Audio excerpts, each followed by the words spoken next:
Hello, everyone. Welcome and happy Sunday night. I am excited to be here with you in a very busy season. I know a lot of you are either right in it at the beginning of the school year, just getting to know your kids and transitioning in. Some of you are in those final weeks, maybe in service is this coming week. I know it is for our district. And so it's an exciting and very, very busy time. And so I wanted to share with you tonight another strategy that you can use in your classroom just to get to know your kids and really build that safe and trusting and positive classroom culture. Because I know that when we spend those days at the beginning of the year getting to know our kids and really providing opportunities for them to get to know each other, it pays dividends and the learning goes so much further. The class is just so much more fun because everybody is really trusting each other and really feels connected and bonded in ways that is hard to if you don't spend that time. Hi, Aunt Cheryl. So glad that you are here. Thank you so much always for joining. And if you are joining from either Facebook or YouTube, please say hi in the chat. I would love to know who is with me tonight. And what we're going to be focusing on tonight is one of the EduProtocols called the Frayer-a-Friend. And the Frayer-a-Friend is a way that we can have students interview each other and then kind of show, like, interview each other one-on-one and then kind of do a class introduction where that person introduces their friend to the class. And I'm going to share with you a way that you can do that in Canva using this Frayer-a-Friend EduProtocols model. And Jenny, thank you so much for jumping in from Northwest Kansas. So glad that you're here. So please keep the questions going throughout the chat. I would love for you to be able to, ask questions, for me to be able to respond in real time. And that's why I love doing these live shows, because we have an opportunity to chat and share ideas and ask questions and all of that. And then I will also share with you at the end a link that is going to lead you to a ebook that I co-created with John Crippo and Marlena Hepburn that are templates. This one included that go along with EduProtocols Book 1. So you're going to get 11 templates with directions and all of the things that you can use these in your classroom with students. Hi, Dave. Thank you so much for joining in as well. I really appreciate you being here and supporting too. So let's just jump in and get started and talk a little bit about this Frayer-a-Friend. First of all, I'm Tisha Richmond. If you have not met me before, I have been in the classroom for 20 plus years as a CTE, Family and Consumer Science teacher. I am now working as an educational consultant and Canva learning consultant. And I am the author of 3 books through Dave Bridges Consulting: Make Learning Magical, the EduProtocols Companion Guide, which is the one I was just sharing with you about, and Dragon Smart, which is a book that I co-created with my son, Tommy. And that book is near and dear to my heart because we co-created that book together. I wrote the story and he illustrated all of the pictures in that story. So anyway, love to connect with you always. So you can find me in the Gamifying Family and Consumer Science community. You also can find me in a lot of different social media platforms as well. I don't know if I can move there we go. You can see all of the places that you can connect with me right there. So let's talk a little bit about how you get Canva, first of all, because some of you might be thinking, well, you say that you can do this in Canva, but I don't have Canva. Everybody can get it for free. So that means you can get all the bells and whistles, like all of the pro features that businesses pay for at no cost if you're a K-12 teacher. And you can get verified by just going to canvaforeducation.com. But you also can get your whole school connected. So when you think about having Canva really synced with your whole student what am I trying to say? The SSO, like having it all rostered where all students can jump in at the same time, all teachers, all administrators, everyone in the district can have access. Your IT department can set that up for free. And that way it is, you're already rostered in, works with a single sign-on, works with learning management systems for that streamlined workflow, all of that. So just know that if you don't have Canva, it is free, and you can get it and bring it into your classroom so that you can do all of these learning activities. So let's talk about what a Frayer-a-Friend is. Again, this is an EduProtocol, and there are lots of EduProtocol books, and Dave is in the chat tonight. So he is the publisher for these books, so he can jump in with any questions you have about that. But there are a number of EduProtocol books now that have been published. The ELA just got published this last month. But that EduProtocol's companion guide that I'm talking about, that I co-created with John and Marlena, goes with the book one, the very original EduProtocol's book. And Frayer-a-Friend is a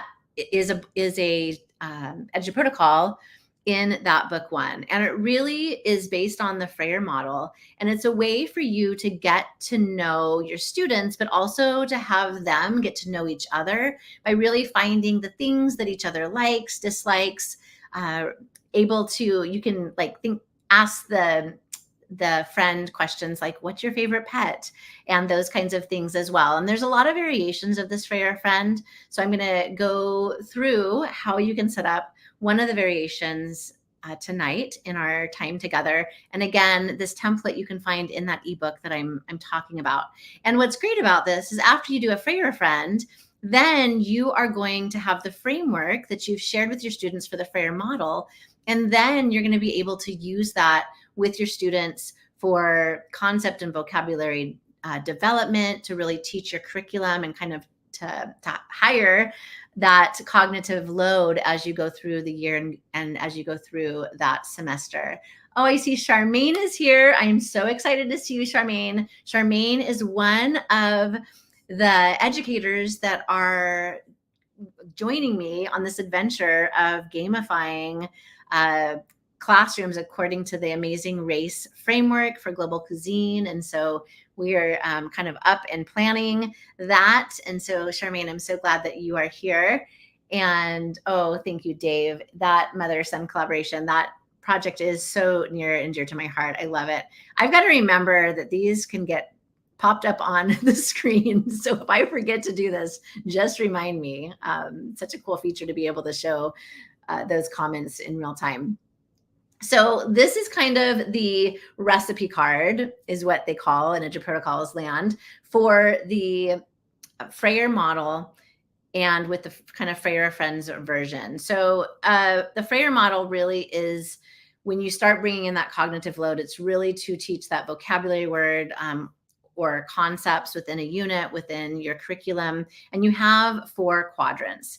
And students are each going to have their own slide, and they're going to be filling out this Frayer for their own slide, and kind of comparing and sharing likes, unlikes, etc. And so with the Frayer-a-Friend, it is very similar, except we are interviewing a friend, and we are focusing, instead of on a vocabulary word, we are focusing on our friends and what they like, what they dislike. And we're doodling a picture of our friend, and we're helping our friend dream up their favorite, or what they would consider their dream pet. So I am going to walk through each of these steps with you, and what this would look like to bring it into your classroom in Canva. And so let's go out of this presentation, and I am going to go into a new tab, and I am going to go into the a template that you're going to be able to do this with. And I'm going to just jump out of this. I've got it takes all of the coordination here in StreamYard. And I thought I had this already up, and I don't. So let me just get to it really quick. All right. So here we are. This is our frame that we're going to be using for this activity. And what I'm going to do is I'm just going to kind of hide all of this so that all you're seeing is the frame right now.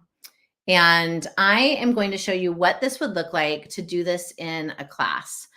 And let me see if I can, I'm still not where I want to be here. Let me see if I can get here. Okay. Yeah, here we, nope, that's still not it.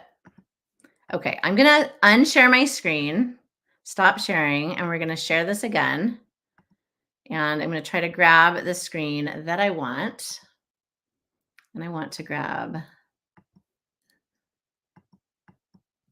okay. All right, there we go. I think we're there. Are we there?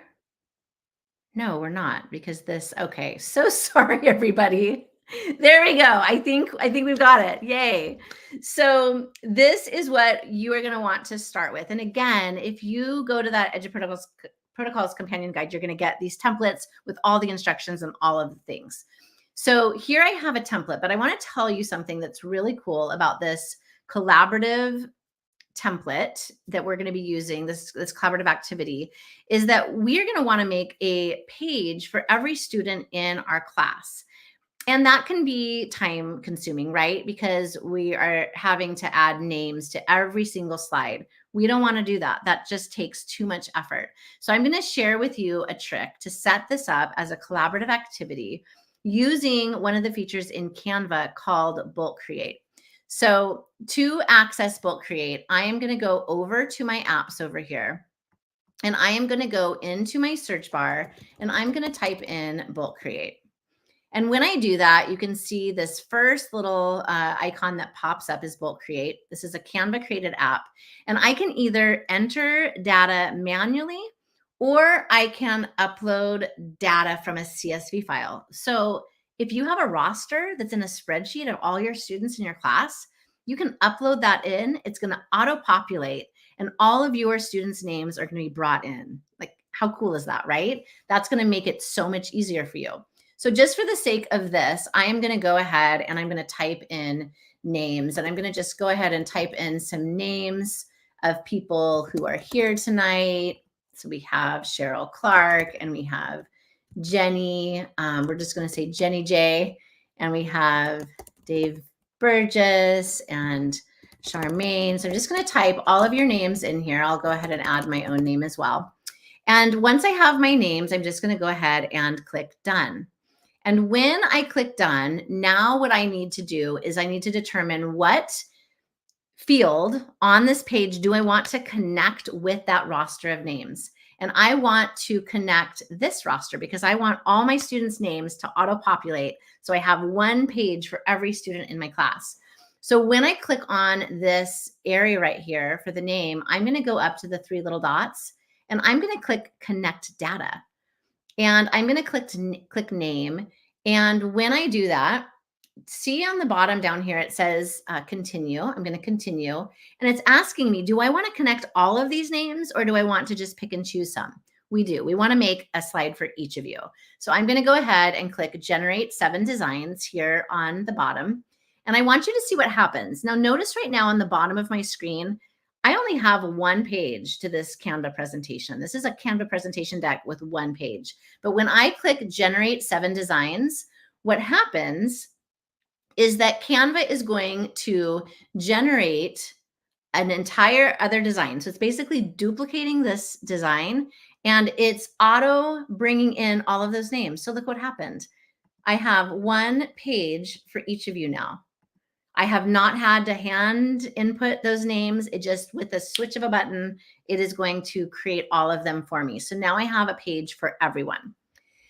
So what essentially is going to happen in this activity is you are going to, first of all, you're going to model this, and I'm going to model it for you all in just a minute, but I just want to kind of run through with you the steps for this activity. So you're going to model how a student would interview their peer to fill out this, fill out their slide. So let's say if, so John might interview Jane, Jane might interview John, we might have Cheryl interviewing Jenny, Jenny interviewing Cheryl. So everybody's kind of paired up interviewing each other. And so we would go into our share menu up here and we would open up our access. So either anyone with a link can edit, or if we are part of a Canva for Education district or school, we might want to click on our school. Our school name would be right here, and you want to make sure we open up access to those students. And then once we click on Can Edit, Copy Link, now we can share that link with our students, however we share links. If that is in a Google Classroom or Canvas or Schoology, we can share that in those platforms, and they're all going to be able to open this up and collaborate together. And then what will happen is that you are going to, at the bottom of your screen, you're going to see this little timer button. I can set the timer for a certain amount of minutes. Now, I would say the very first time, if they've never been in Canva before, or they've never done this kind of a Frayer model before, I would give them a pretty good chunk of time that first time. You might even say 10 minutes per interview. If you have students who've kind of done this before, maybe older students, you might want to limit it to 5, but I would say 10 is a pretty good amount of time for that very first time you do this activity. So I would go ahead and I would change my timer here. So it's 10 minutes. And then I can turn on, if I want to, my music. So I could maybe add some energetic or upbeat music, click play, and then you see that timer going as they're interviewing. So you set 10 minutes. John is going to interview Jane in those 10 minutes. And then when the timer goes off, you give 10 minutes again. And now Jane is going to interview John. And so as they're interviewing, they're asking, what are your favorite things? What are the things that you don't like? Maybe they're going to draw with their draw tool in Canva. And I'm going to show you how to do all these things in just a moment, a picture of their friend. And down here, they might use our AI tool in Canva to create their dream pet together. And so now they are spending time just getting to know each other, right? Which is really, I think, powerful to do at the beginning of the school year, to just get everybody getting to know each other. And after both of those peers interview each other and everybody has had, that amount of time to do this, we can go up into present mode and we can present each of these pages. And so John or Jane might share something from this page that they want the whole class to know. They don't have to share everything, but maybe they determined that one thing that they want to be shared out about them that they were interviewed on. And you can just go through each student and have them share those things that that they interviewed each other on. So really, and then everybody's getting to know each other, right? So that one interviewer is getting a lot of interview time and learning a lot, but now everybody in class is learning some things about the other peers in that class. So let me share with you how this is going to work when you are filling this out for the friend. So I'm going to go ahead and just add my name to this first one here.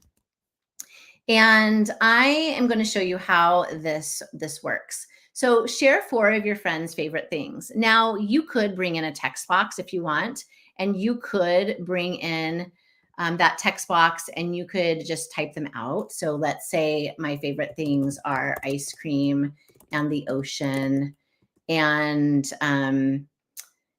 pizza and sun, right? I add those things, but I also could go into elements and I could bring those things in. So maybe I want to bring in a picture of the ocean.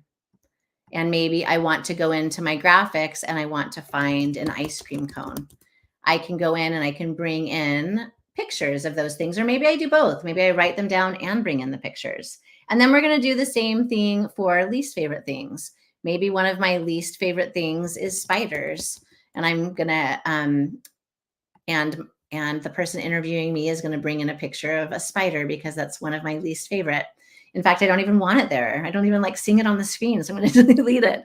But you can kind of understand how that would work, right? So over here is where we're going to be able to access some of these other cool tools in Canva.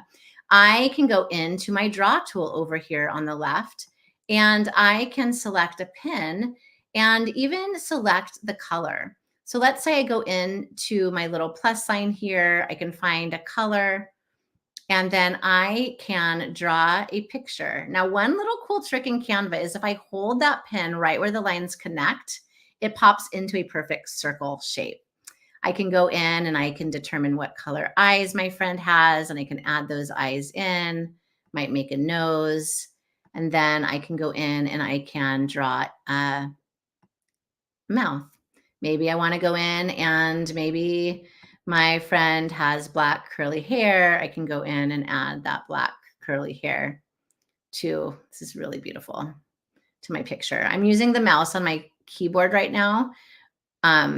But if I had a Chromebook and had a touch screen, I could just use my finger or I could use a stylus, either way. So now let's go to the really fun part, which is dreaming up the dream pet. So in Canva, we have something called Magic Media, and you can find Magic Media in Elements down here in the AI image generator. I also can find Magic Media in my apps in Canva. And it takes you to the same place, either access point. So when I go here, I am going to type in my description. So let's say my dream pet would be a Pixar style unicorn eating an ice cream cone. Let's see, on the beach. I'm going to keep this as no style because when I do that, sometimes it gives me a couple different styles, and I already have Pixar style in here. So I want to make sure that sticks. I can go to see all though, and look at all the styles that I can select for this. So I have lots of styles to choose from, and I can even choose my aspect ratio. Since I want to drop it into this square here, I'm going to keep this as a square, and I'm just going to click generate image. And when I do that, when I click generate image, yes, ice cream is my favorite. I know you love ice cream too, Dave. But when I click generate image, all of these images are going to pop up that I can select from. Now, AI is AI, and so you never know what you're going to get. This is always different, the things that are going to come up. I kind of like this one right here. So I'm going to go ahead and click on that image, and it's going to pop into my screen, into my page, and I can just hover over that frame in my page, and it will drop right in. So now I have created my dream pet. So maybe when I go into present mode, maybe that's just what we're going to focus on, what everybody's dream pet is. And so we're not going to talk about everything that we interviewed from our friend, but we're going to focus on that one thing, right? Because we wanted this to be a fairly short runway, because otherwise it's going to take a really long time. So really fun, doesn't take long to be able to do this. Now, if maybe a student interviewed their friend and they have a lot of time left, have them go in and embellish this. They can go in and add more things. They can maybe try for another dream pet, right? All of that can still happen, which is really kind of fun. So if you didn't want this to be that complex, maybe you're teaching elementary school and you're thinking, gosh, this would be really fun, but I don't think that my students, like, they haven't used Canva before. I don't think that I would want them to do this in depth. Maybe instead, they are just dropping in the 4 pictures of their favorite things, their least favorite things. Maybe they're doodling the dream pet. Maybe we're not going to use Magic Media the first time, right? Maybe here, instead of a picture that they're doodling, maybe they're just describing their friend in a sentence. So this can be completely modified. And those templates that I'm talking about can be completely modified as well to really meet the level of learners that you teach, and to be able to make this the best possible experience for that first kind of round, getting them into Canva and getting them into this Frayer model as well. Also, I want to note that you can turn your share settings to view at any time. So if you want to kind of freeze this so that students can't continue to engage in it, and you want to save this so that you can kind of record these things that are your students' favorites and have those conversation starters, you're going to be able to keep this and save it. So really kind of fun and powerful way, again, to get to know your students at the beginning of a school year. So I want to make sure that there aren't any questions about this. And then I want to share with you a little bit about how, if you're interested in getting that EduProtocol's companion guide, how you're going to find it. Has anybody done something similar like this in their class? Maybe you've even done a Frayer on paper before, and maybe this electronic version is something totally new to you. I'd love to hear kind of your thoughts about that. But I want to go into the my presentation deck again and share with you how you're going to be able to find that EduProtocol's companion guide. So I'm going to go back into my presentation deck as soon as I can find it. Here we go. So if you go to Amazon, you are going to find the EduProtocol's companion guide. I'm going to share with you what that looks like. I have it right here on my screen, and it is going to have 11, again, EduProtocol's templates. So you're going to find this one, but you're also going to find 10 others. And each one of these comes with that recipe card. It comes with an example. It comes with the template. It comes with a little page that gives you all the arrows and shows you like instructions. So you're going to get all of that with it. And this is kind of a little bit of an example of what you're going to see when you flip through that book. It's going to tell you how you can use it, how you can access, and it's going to have all of those links there as well. And then this is what you're going to see for the Frayer-a-Friend. It's going to give that recipe card. It's going to give an example page. It's going to give the templates that you're going to use and all of that. So it's pretty fun to be able to have all of that in one ebook that you can access. It's not a hard book, it's an ebook. So you're going to be able to access it through Kindle. And I would love to hear if you try this with your class, how it goes. And I also would love to hear if you have other ways that you are really engaging and getting to know your students at the beginning of your school year this year. Let us know. Always love to find new ways to connect with kids. And I just thank everybody for being here tonight and joining me on a Sunday. And no matter where you are at the beginning of your school year, I hope you have a fantastic start. I hope you really enjoy getting to know your students. And I will tell you that making those connections right from the beginning makes all the difference in the world. So thank you again, everyone. Have a good night, and we'll talk to you next week. See you next Sunday.